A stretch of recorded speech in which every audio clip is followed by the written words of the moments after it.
O sétimo filme da franquia de Scream chegou esta semana ao cinema, e tendo em conta que traz de volta algumas personagens queridas da franquia, esperava-se que realmente isto, pelo menos, fosse razoável. Ou seja, mas aviso já desde o início do vídeo que não, pelo menos na minha opinião, esta é possivelmente a pior entrada da franquia de Scream. Depois de tudo o que aconteceu nos bastidores que claramente afetou o filme, desde todo o drama com as saídas do elenco e as mudanças do realizador e as polémicas fora do grande ecrã, uma coisa era certa: Neve Campbell estava de volta como Sidney Prescott e realmente esperávamos algo para a despedida, digamos assim, da cara que começou a franquia. Para depois de ter visto o filme no cinema, neste vídeo vou fazer a análise sem qualquer tipo de spoiler, não precisas preocupar neste campo, e vou-te dar basicamente a minha opinião sobre este filme e onde o coloco no ranking de todos os filmes da franquia, ou seja, dos 7 filmes que já saíram. E desse modo, espero dar-te uma luzinha se realmente vais ou não, ou deves ou não, ir ver este filme ao cinema, ou poupar o dinheiro do bilhete para o próximo. Hello?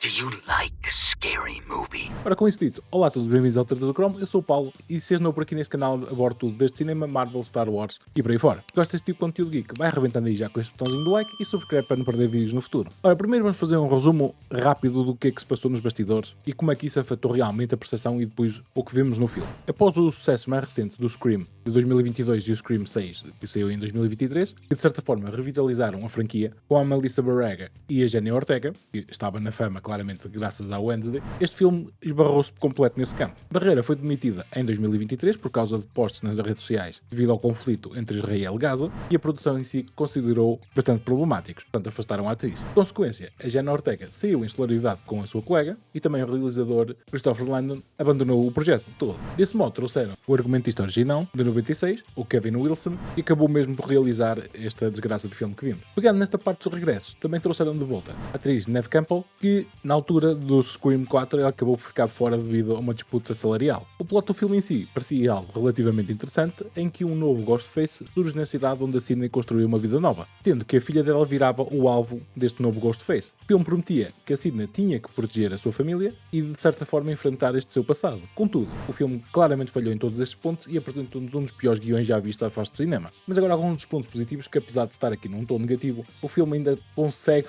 safar qualquer coisita. Neve Campbell continua a ser o coração da franquia e ela traz gravidade e emoção genuína. Ver a Sidney como mãe mais madura e cansada de fugir é a melhor parte deste filme. Há certos momentos, poucos digas, em que ela brilha, especialmente nas cenas de confronto emocional. Algumas das mortes e sequências de tensão são bastante bem feitas e há até um opening kill bastante decente. Aqui o realizador Wilson também sobe a fasquia do meta humor clássico do Scream, com piadas sobre os reboots, o legado e como a franquia não sabe quando parar. O que em si é o tom irónico que basicamente criou uma fanbase dedicada a esta franquia, a esta parte do meta terror que o filme apresenta. Um dos pontos mais destaque é realmente o filme apresentado na versão da IMAX, o que em si ajuda muito mais a parte das perseguições, o som e tudo mais, ou seja, parece que torna o filme muito melhor do que ele é na realidade, e sempre que aparece o Ghostface dá aquela sensação ainda de arrepio, graças àquela frase já icónica do Hello Sidney.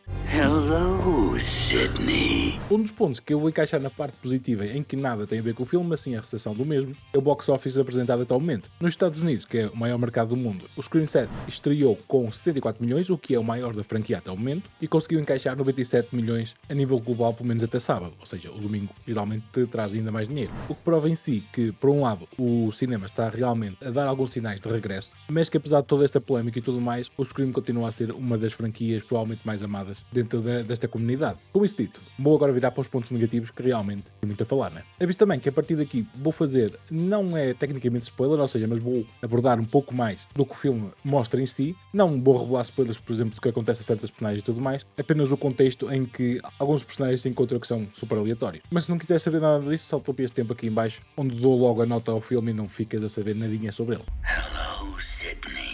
Para mim, o maior problema do Scream 7 faz-nos sentir como uma tentativa desesperada de voltar ao passado em vez de avançar a franquia em si. Depois de perder Barrera e Ortega, o filme ignora completamente o que se passou nos anteriores filmes e explicam basicamente as suas ausências de maneiras super preguiçosas e até ofensivas para quem gostava dos mesmos. O que dá a sensação em si no filme é que parece que a produção queria apagar apenas os 2 últimos filmes e fingia que estávamos de volta ao que aconteceu, por exemplo, nos eventos de Scream 4. Por outro lado, o guião, digamos que, como é que eu vou colocar isto, é super fraco, porque para além das falas serem muito muito daquelas coisas tipo que nós perdemos a léguas que vai acontecer. Digamos que o guião em si está cheio de conveniências para o que está acontecendo naqueles momentos. Como por exemplo, a polícia entra em casa para encontrar o serial killer e basicamente não há sequer uma parte cinematográfica a revistar a casa e ele sai e está feito. Ou seja, e depois tens o gajo à vista de todos. Portanto, super preguiçoso o guião neste aspecto. Já para não falar que os twists que o filme em si apresenta é também super previsíveis. Ou seja, vê-se a léguas o que é que vai acontecer. Já o meta-humor, que era o ponto forte desta franquia e era super fresco na versão original, aqui claramente parece super forçado. As piadas são sobre a franquia que devia acabar, o que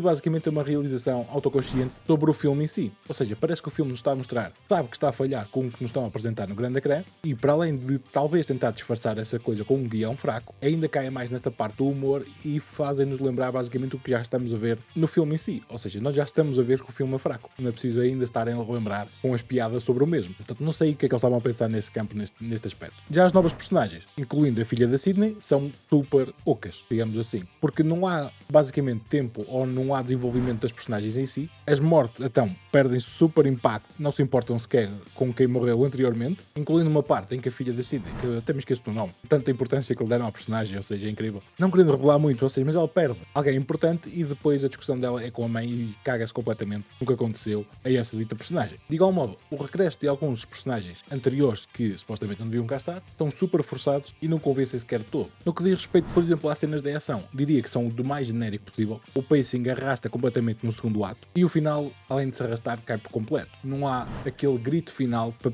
deixar a marca no fim, e faço a redundância aqui, o próprio nome do filme. Diria mais que este filme devia ser chamado Suspiro em vez de Grito, porque de tão fraco que está. No fundo, sente-se que o filme é vítima da drama fora do ecrã e em vez de abraçar o novo, optou por regressar ao velho e pegar na nostalgia que claramente não salva o filme. Resumindo isto tudo, Green 7 apresenta-nos a Neve Campbell a carregar o filme às costas, tem alguns kills divertidos e algum daquele charme nostálgico da franquia, mas falha completamente em inovação e pegando no que realmente foi de bom nos dois anteriores filmes. Além disso, não respeita, a meu ver, o que foi apresentado da franquia até ao momento e o ponto principalmente acima de tudo que falhou foi o guião que foi apresentado, que foi muito fraco. Diria que este filme é mais uma obrigação comercial do que é realmente uma paixão criativa pelos mesmos envolvidos. Dando aqui a habitual nota que dou no canal, nestas reviews sem spoilers, diria que este filme vale 2 estrelas em 5. Realmente, na minha opinião, se deves ir ao cinema ou não, diria que deves ir se realmente fores fã hardcore de Scream. Apesar de sair de lá revoltado provavelmente do que eles apresentam no mesmo. De certa forma, é o fecho do arco da personagem da Sydney, mas longe do que esperávamos que seria o renascimento da franquia provavelmente neste filme. Claro que eles vão fazer possivelmente muito mais filmes do Scream, ou seja, a base em si da história do Scream dá para criar carradas de filmes, portanto, certamente eles vão voltar a isto, mas se fores um fã casual ir ao cinema para ver isto, não vás. Poupa dinheiro para o próximo filme do Scream ou realmente algo que interessa, como o projeto El Mary que vai sair no final do mês de março. Vou promover esse filme até me cansar, diga-se. Tentando fazer aqui um ranking da franquia completa, diria que este Scream 7 fica no fim da lista de todos, em que acima dele apenas fica o 3 e o 4 que também, digamos, foram muito fracos. Até o momento ainda não vimos nada a superar o primeiro filme de Scream e mesmo as entradas que tivemos com a Ortega foram bastante interessantes. Portanto, mas já viste o filme? Diz-me aí a tua opinião nos comentários se realmente concordas comigo ou achas que estou completamente a disparatar. Portanto, escreve aí nos comentários abaixo e se gostaste deste vídeo já sabes, rebenta aí com esse botãozinho de like e subscreve para não perder nada no futuro. Segue todas as redes sociais onde eu partilho as novidades do Mundo Geek diariamente. Obrigado por teres assistido, eu sou o Paulo e eu vejo-te por aqui. Bye bye.